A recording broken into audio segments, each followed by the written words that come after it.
नमस्कार मित्रांनो, स्वागत आहे आपलं अभिषेक कॉम्प्युटर एज्युकेशनवरती।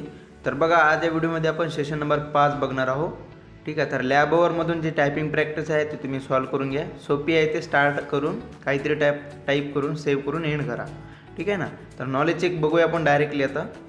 तर यामधून पहिला प्रश्न आहे बघा, खालीलपैकी कोणती टॅब प्रॉपर्टीज विंडोजमधील फाईलचे एक्सटेन्शन दाखवते। तर परत 3 इमेज आहे बघा आपल्याला। तर फाईलची जे एक्सटेन्शन आहे प्रॉपर्टीजमध्ये दाखवणारी, तर त्यामधून इमेज आहे आपली बघा।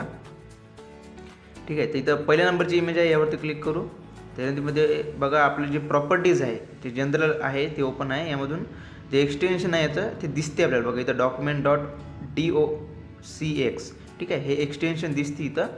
तर हेच आपलं आन्सर आहे, क्लिक करूया आणि सबमिट। समोरचा प्रश्न बघा, कोणते चित्र क्विक ॲक्सेस एरिया हायलाईट करते।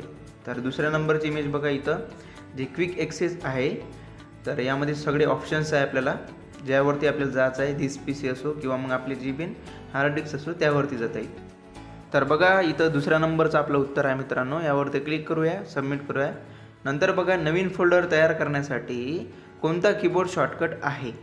ठीक आहे, तर नवीन फोल्डर जर आपल्याला तयार करायची असेल, तर त्यासाठी बघा इथं त्यांनी 4 इमेज दिलेले आहे। कीबोर्डवरती त्यांनी असं दाखवलेलं आहे आपल्याला। तर बघा, इथं दुसऱ्या नंबरची जी इमेज आहे त्यामध्ये Ctrl+Shift+N आहे।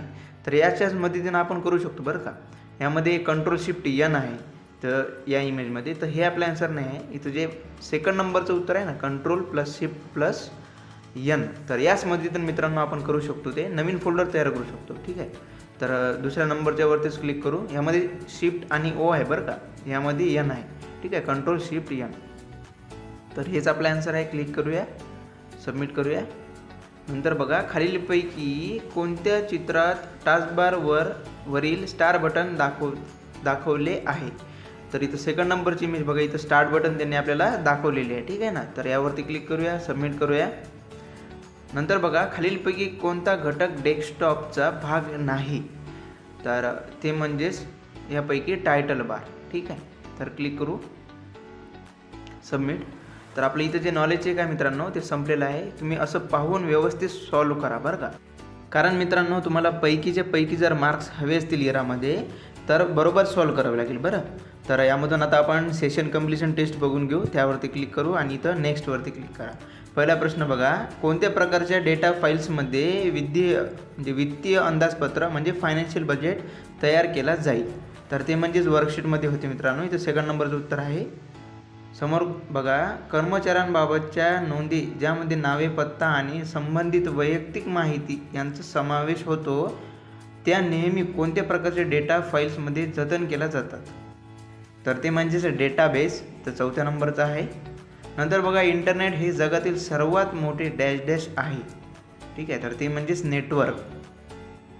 इंटरनेट हे सगळ्यात मोठे नेटवर्क आहे। नंतर आहे, मूळ फाईल्स खराब झाल्यास अथवा हरवल्यास वापरता येऊ शकणाऱ्या त्या फाईलच्या दुसरा संप म्हणजेच बॅकअप प्रोग्राम्स होय। तर बरोबर आहे मित्रांनो, सबमिट करूया। तर बघा, इथं जी आपली सेशन कंप्लीशन टेस्ट आहे ते कंप्लीट होऊन जाईल। इथं आपण सबमिट करू घेऊ ते, आणि त्यानंतर इथं SIM करून इथं एंड करून घेऊ। ठीक आहे, तर भेटूया समोरच्या व्हिडिओजमध्ये। या व्हिडिओजमध्ये एवढंच होतं। तर till then take care and have a nice day, bye.